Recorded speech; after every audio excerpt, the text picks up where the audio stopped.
Ini kan luar biasa perempuan ni. Dia mengantarkan dirinya kepada Nabi Muhammad SAW. Berarti betul-betul dia ingin kembali kepada Allah, minta bersih dirinya. Jangan sampai kembali membawa noda. Padahal sebelumnya dia banyak noda kan. Ini kan luar biasa ni. Ya, kira-kira ada tak orang yang bisa menjalankan diri seperti ini? Sulit. Bukan nyaman tu. Ya, dah siap dia dilaksanakan hukum Allah Subhanahu wa taala. Nah, kemudian Nabi lagi mensalatkannya. Bahkan sebelumnya ada orang punya hutang, Nabi tak mau jadi imam, meninggal. Berarti lebih hina orang meninggal punya hutang dibandingkan orang yang bertobat tadi, lebih mulia dalam pandangan Nabi SAW. Nah, hati-hati yang punya hutang tu. Kalau meninggal punya hutang berat tu.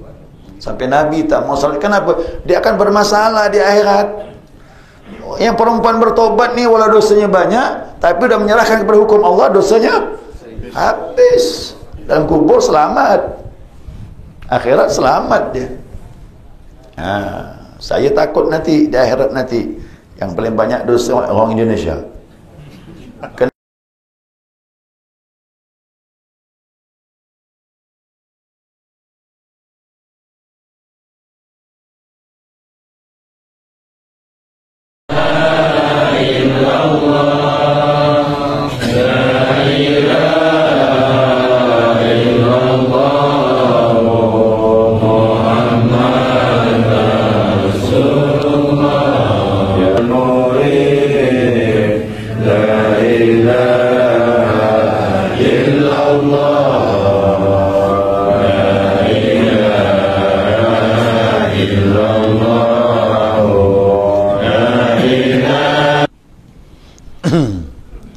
Bismillahirrahmanirrahim. Alhamdulillahi Rabbil Alamin.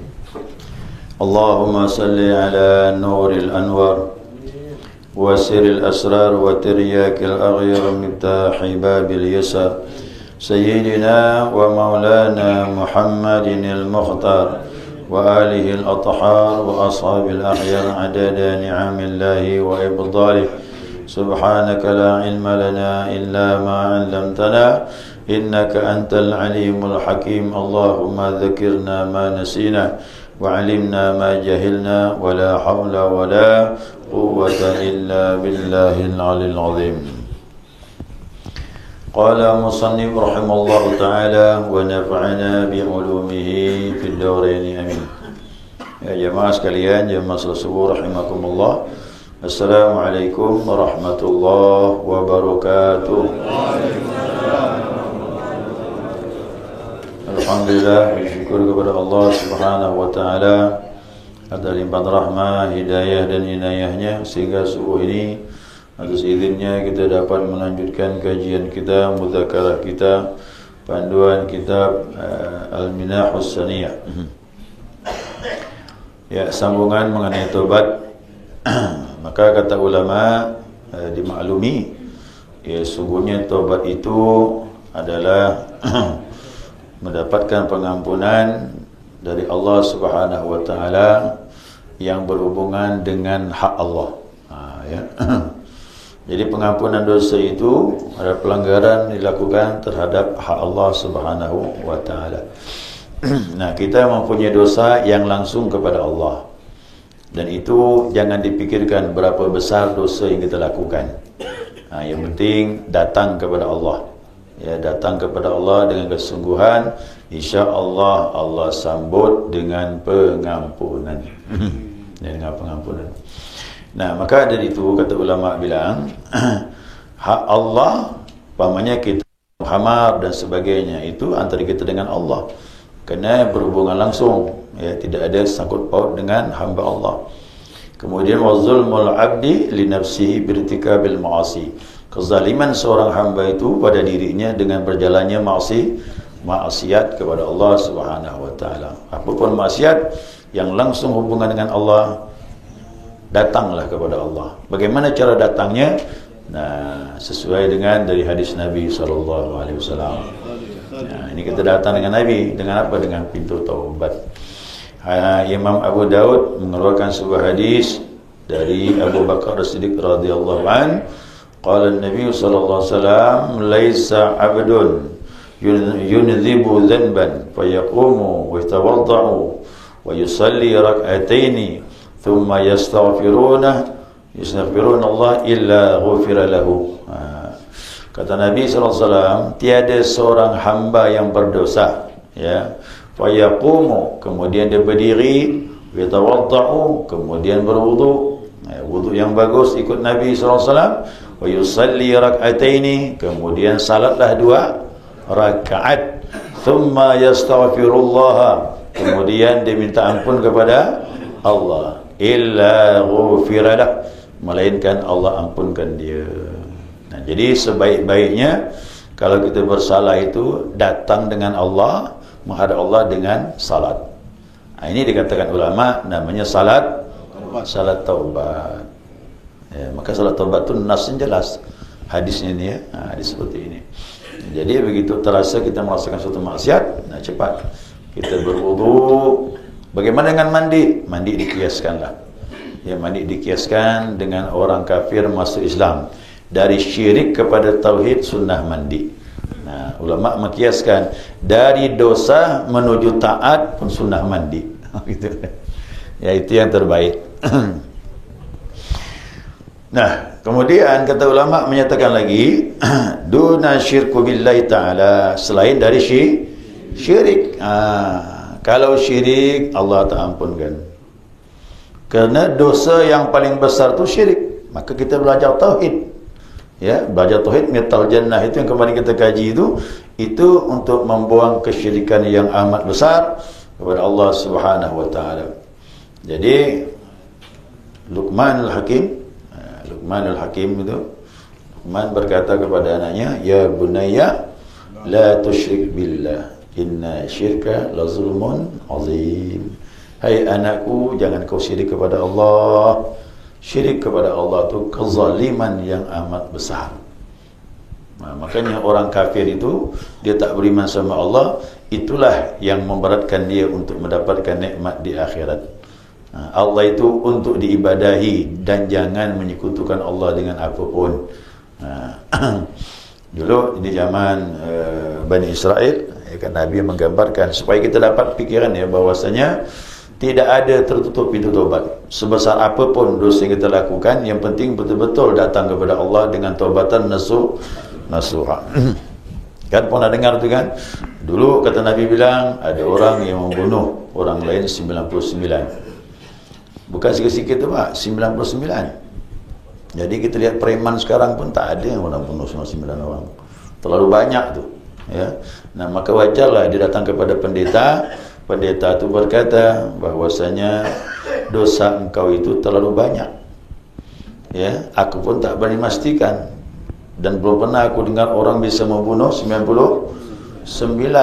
Nah, jadi kalau begitu sulit dosamu diampunkan Allah. Dibunuhnya orang itu. Pas 100. Ya kan? Nah, itu saya bilang kan hati-hati kita buat fatwa tu. Salah fatwa kena bunuh orang itu. Kita belajar tu betul-betul ilmunya tuntas, jangan tanggung-tanggung. Ya. Jadi itu gambaran yang luar biasa tu. Ya, membunuh 99 bukan membunuh jalan Allah lain. Ya, kalau berperang untuk menegakkan kalimat la ilaha illallah tu lain, tu jihad. Ini membunuh kerana hawa nafsu, membunuh orang dan sebagainya. Nah, jadi kemudian dia berputus asa. Ya, duduk tapi dia ketemu lagi dengan rahib pendeta yang kedua. Dia bertanya, aku ni berdosa. Dosa apa? Aku telah membunuh 100 orang. Kau boleh tambah? Yang terakhir orang macam kau ni lah aku bunuh. Ya kan? Ahli agama lagi dibunuh yang terakhir. Tak tanggung-tanggung. Kau pasti kita ulama dibunuh.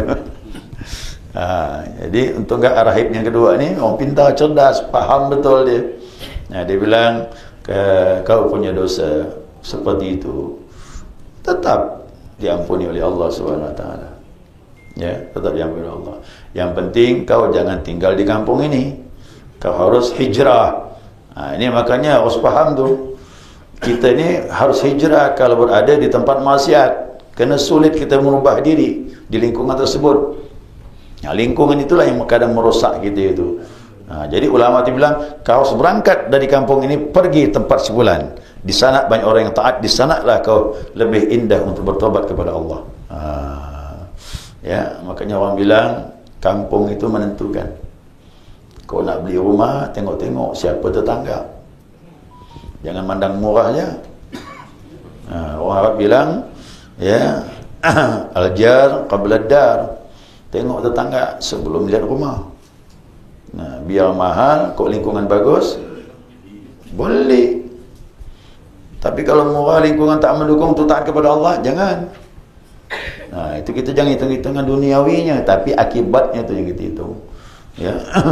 Jadi berangkatlah orang tersebut, ya, ke negeri untuk dia tobat, tapi dia meninggal di perjalanan. Meninggal di perjalanan, 2 malaikat turun. Gimana orang ini? Kata malaikat azab, dia diazab oleh Allah. Hukumannya berat. Kenapa? Dia belum sempat bertobat. Ya, baru nak bertobat. Ya, belum bertobat. Kata malaikat rahmah, mungkin Allah ampunkan dia kerana niat dia mau bertobat. Berdebat tak selesai ni.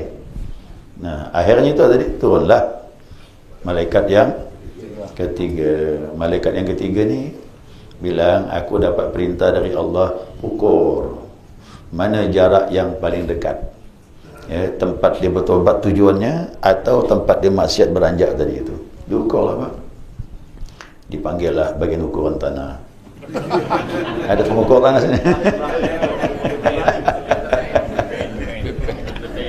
PPN dia panggil. Rentangkanlah pengukuran tadi itu. Ternyata dia lihat, Masya Allah, jarak tempat menuju tempat tobat lebih dekat dari jarak tempat dia maksiat. Kalau begitu, ini orang diampuni oleh Allah SWT. Jadi bukan perbuatan tu ukurannya, tapi niatnya tu yang kuat tu, luar biasa. Jadi jarak tu cuma sebab saja. Sebenarnya kan harus salat tobat, mandi tobat, istighfar, menyesal. Tapi yang seperti ini pun mendapat pengampunan Allah. Jadi kerana niatnya kuat sebenarnya, bukan masalah jarak itu. Tapi jarak itu menunjukkan bahawasanya betapa niatnya kuat menuju ke tempat taubat. Itu dia. Jadi syirik itu berat sekali. Makanya kita belajar ilmu tauhid itu wajib. Tak boleh tak.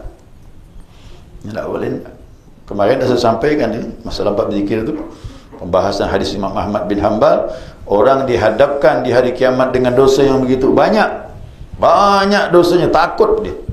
Rumah didirikan di atas tanah, harus ada tanah, harus ada rumah, pondasi hidup kita, tempat di situ. Itulah namanya taubat. Jadi beranjaknya orang menuju kepada Allah, pondasinya harus taubat, kembali kepada Allah Subhanahu wa ta'ala. Orang bertobatan nasuha, tak ada dosa lagi, kata Nabi SAW. Wa kadzalika man la taubatan lahu fala halun lahu wala maqam. Jadi orang yang tak bertobat itu, dia tak punya hal, kemanisan iman tak datang. Ingat ya, orang yang bertobat benar-benar itu manis iman datang. Timbul penyesalan, kembali kepada Allah, menangis di hatinya, datang nur daripada Allah, iman pun meningkat, dikembalikan yang dulunya nol, dikembalikan oleh Allah Subhanahu wa ta'ala. Apa tu hal? Hal ini perasaan hati, selalu kembali kepada Allah dan tak ingin lagi berbuat kesalahan. Dan dia tak punya makam tu apa? Rohaninya sampai di mana jenjangnya di sisi Allah Subhanahu wa ta'ala. Ya, adapun tadi itu banyak tambahan ya, terjemahan. Kitab ini dah mulai banyak terjemahan tambahan tu. Ya, ini merupakan suatu proses. Itu tambahan tu dah. Itu penterjemah tu nambahnya tu. Ya, intinya di bawah tadi. Sebagian ulama ada yang menegaskan.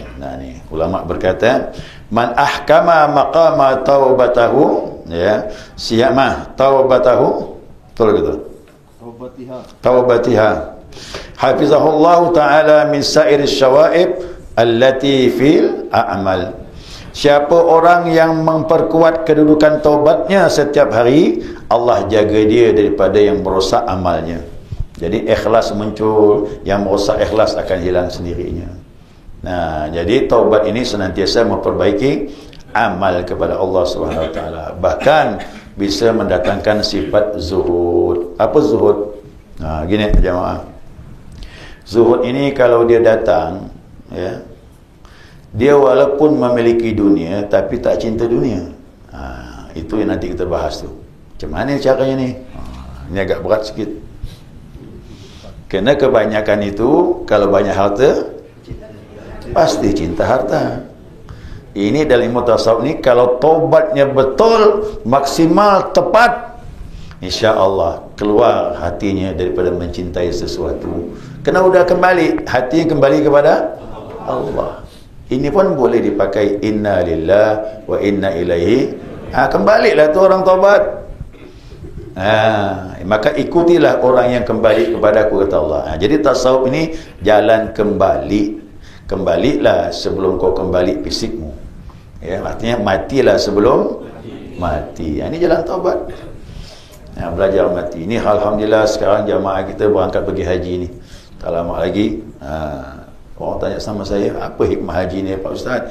Mutu qabla anta mutu. Belajar mati sebelum mati. Kerana tak ada bawa apa-apa, baju putih ada bawa. Nah, itu dipikirkan memang orang pergi haji tu.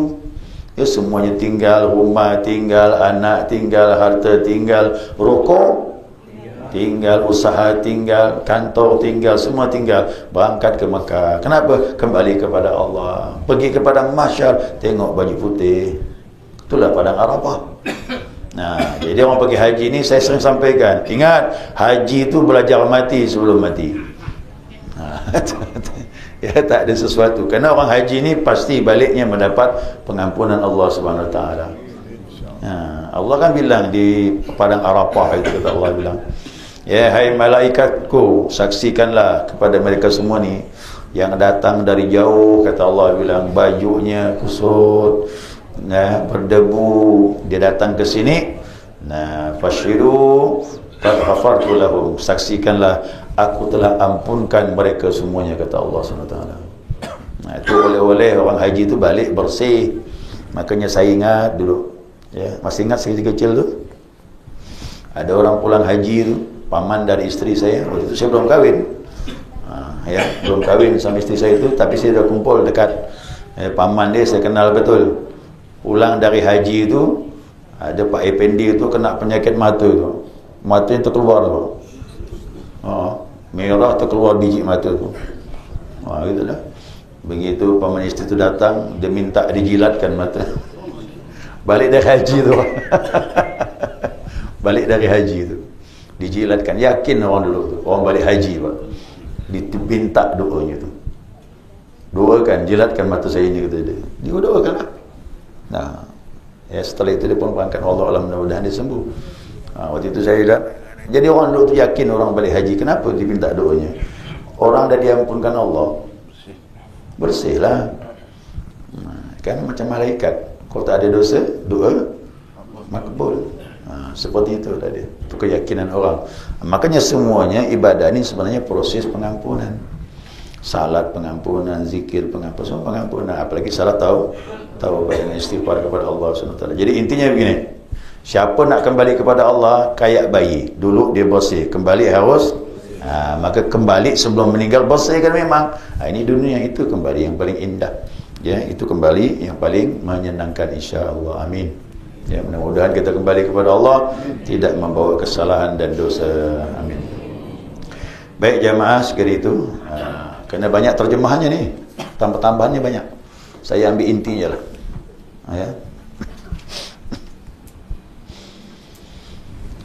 Ya, ada yang pertama, pada zaman Rasulullah SAW ada seorang perempuan yang datang kepada Nabi dalam keadaan hamil, dan ia katakanlah mengakui dosanya kalau dia telah berzina dan dia telah hamil.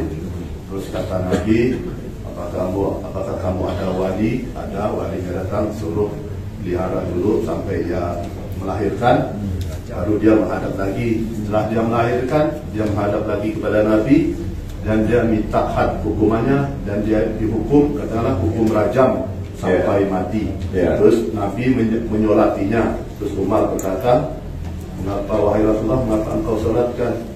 Kata Nabi, dia telah bertobat, dan seandainya tobatnya dibagikan kepada 70 penduduk Madinah, itu sudah memadai.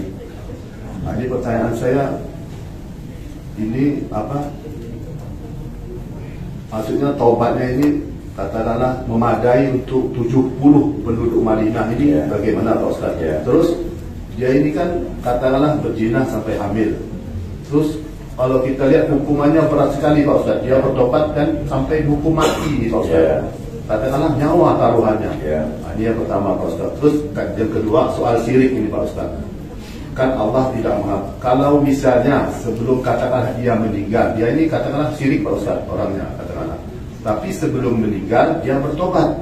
Nah, apakah Allah mengampunkannya? Mohon pencerahan Pak Ustaz. Terima kasih. Wassalamualaikum warahmatullahi wabarakatuh. Kisah seorang perempuan perempuan yang bertobat di hadapan Nabi. Kerana Nabi menerapkan begitu hukum daripada Allah SWT. Jadi orang berzina itu syariatnya itu orang berzina, kalau dia masih gadis atau dia masih bujang, maka hukumannya itu dicambuk 100 kali dan diasingkan setahun. Kalau dia sudah mempunyai istri atau punya suami, ini dia rajam. Dirajam sampai meninggal. Nanti orang berpikir, kenapa kejam betul Islam? Bukannya kejam, itu proses hukum itu tegas untuk mencuci dosa dia. Maka sesuai dengan tingkat kesalahannya. Jadi siapa yang sudah melaksanakan hukum rajam itu atau hukum had, hukum bunuh, dosa yang dilakukan di dunia ini sudah terbalas, sudah terpenuhi, artinya sudah habis, bersih. Nah, itulah kelebihannya hukum Islam. Kes di dunia dibayar, dalam kubur tidak lagi. Makanya Nabi mengatakan, ini tobat ini tobat yang sungguh-sungguh. Andaikan 70 orang Madinah yang bertobat dibandingkan tobat dia ni, kesungguhannya luar biasa dibandingkan yang lain. Jadi maka betul-betul tobat itu syaratnya menyesal. Kalau tidak ada penyesalan bukan tobat namanya itu. Betul-betul tobat itu penyesalan yang amat dalam. Kedua, kau lihat bagaimana ada tak orang berdosa menyerahkan dirinya kepada hukum Allah. Ini kan luar biasa perempuan ni. Dia mengantarkan dirinya kepada Nabi Muhammad SAW. Berarti betul-betul dia ingin kembali kepada Allah, minta bersih dirinya. Jangan sampai kembali membawa noda. Padahal sebelumnya dia banyak noda kan. Ini kan luar biasa ni. Kira-kira ada tak orang yang bisa menyerahkan diri seperti ini? Sulit. Bukan nyaman tu. Dah siap dia dilaksanakan hukum Allah Subhanahu Wa Taala. Nah, kemudian Nabi lagi mensalatkannya. Bahkan sebelumnya ada orang punya hutang, Nabi tak mau jadi imam, meninggal. Berarti lebih hina orang meninggal punya hutang dibandingkan orang yang bertobat tadi, lebih mulia dalam pandangan Nabi SAW. Nah, hati-hati yang punya hutang tu. Kalau meninggal punya hutang berat tu. Sampai Nabi tak mau salat. Kenapa? Dia akan bermasalah di akhirat. Yang perempuan bertobat ni walau dosanya banyak, tapi sudah menyerahkan kepada hukum Allah, dosanya habis. Dalam kubur selamat, akhirat selamat dia. Saya takut nanti di akhirat nanti yang paling banyak dosa orang Indonesia. Kerana kan tak nak hukum Allah. Mudah-mudahan ada kesempatan tahu taubat, itu pun taubatan nasuha. Kau hukum Islam laksanakan, selesai kes dunia. Kubur lepas, akhirat lepas. Yang mencuri potong tangan, habis dah dosanya. Kejam Islam tak, supaya orang memikirkan. Begitu lihat ada hukuman, orang pun takut akan berbuat. Kemarin tu saya lihat tu postingan kawan ngasih, ngeri juga tu di Jeddah tu bang, di pelataran masjid tu. Tu yang korupsi apa kan, narkoba tu. Langsung diikat menunduklah dia. Ya algojo perturun lah, tos kata dia, lepas kepala. sekali je. Dah, kes tu. Dosanya tertunai dah tu dah. Cuba lihat begitu. Efeknya apa? Kira-kira berani tak orang berikut apa buat lagi? Korupsi di Indonesia, cuba terapkan ini. Tak, penggal kepalanya. 3 orang ya. Seandainya Pak kan, yang lain gimana? Aman. InsyaAllah kaya Indonesia ni pembangunannya. Tak berani korupsi lagi orang. Jadi jangan melihat hukumannya, lihat efeknya apa. Pasti bawa kebaikan. Membunuh satu orang dalam Islam untuk menyelamatkan yang 1000, itu dibolehkan dalam hukum Islam. Makanya bandar narkoba bunuh lebih afdal. Kenapa? Untuk menyelamatkan lebih dari 1000 Pak. Makanya di Arab tu masuk zuhur, tutup ordennya, toko tu tak dikunci. Dulu-dulu pakai orden Pak, sekarang pakai gembok dah. Dulu-dulu pakai orden, letak gitu. Cubalah toko di Indonesia salat Jumat turun, tinggalkan toko.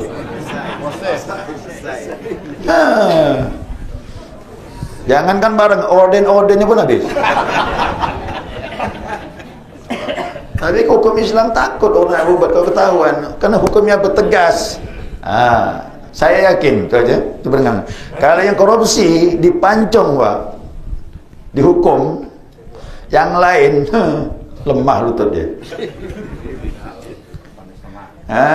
Kerana lemahnya hukum kita itu dari korupsi. Mak dah dapat postingan dah, tak bisa lagi dibohong dah tu. Dalam penjara mewah Pak, dengan AC, makanan semuanya, duit banyak. Dan bisa keluar lagi. Bisa keluar jalan-jalan lagi. Tak masalah kata dia 3 tahun 2 tahun, duitnya 40 miliar. Gimana Pak? Jadi makanya hukum Islam tu jangan lihat daripada kejam, bukan kejamnya, efeknya itu Pak. Kepada yang lain takut melakukannya. Masa kita diisukan Islam kejam? Di China lebih hebat lagi korupsi itu. Cuma dia pakai tembak dia, nunduk, tembak kepala, tas, habis. China korupsi dibuat begitu. Masa kita Islam dibilang kejam? Padahal sama sebenarnya itu. Sama-sama dasi Pak. Ditembak pakai dasi gitu. Yang korupsi tembak kepalanya, kan kepala kan tempatnya sentral, langsung mati dia. Jadi tak boleh penyiksaan. Makanya penyiksaan tak boleh. Makanya hukum mati itu harus cepat jalannya supaya cepat mati dia. Makanya dulu tu pakai pedang kena cepat, tas putus selesai. Penyiksaan diharamkan dalam jangankan manusia, hewan ya tak boleh kita siksa. Jadi sebaik-baik cepat deh selesai gitu. Jelas ni ya. Jangan efek samping lihat hukum Islam tu kejam dah. Ya, efeknya itu bagus insya-Allah. Jadi orang takut. Diterapkan hukum Islam ini agar kalian hidup tenang. Ya, aman lah gitu insya-Allah. Lagi selesai. Syirik sebelum meninggal bertobat. Ya, bisa. Orang syirik sebelum meninggal tobat bisa terima Allah SWT. Ya. Yang penting pintu tobat itu harus ada. Ya, tobat tu kapan tak diterima? Apabila roh sudah sampai di kongkong, tobat tak ada lagi. Orang murtad kalau dia keluar dari Islam, maka tobatnya syahadat lagi. Harus syahadat. Kalau tak syahadat tak bisa. Ya. Saya kira itu cukuplah, mudah-mudahan dapat dipahami. InsyaAllah masih panjang ya pembahasan mengenai taubat ini. Subhanakallahumma wa bihamdika asyhadu an la ilaha illa anta astaghfiruka wa atubu ilaik. Allahumma shalli ala Muhammad.